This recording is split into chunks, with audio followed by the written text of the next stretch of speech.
Ready to amp up your coding game?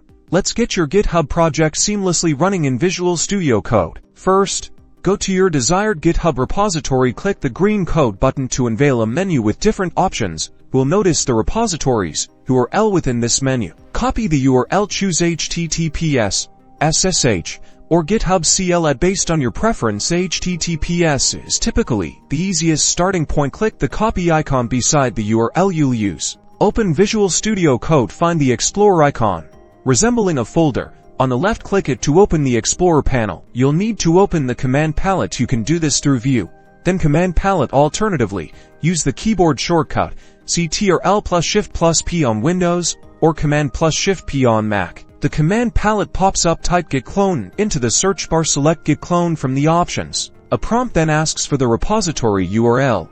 Paste the URL you copied from GitHub and press enter. Next, VS Code asks you where to save the project. Choose a location and press enter to start cloning. VS Code begins cloning, downloading files from GitHub. A progress bar shows the download status. Once cloning is complete, VS Code asks if you want to open the cloned repository. Select the option and open the project. Your GitHub project is now open in VS Code. You're ready to code, push updates to GitHub, and boost your workflow.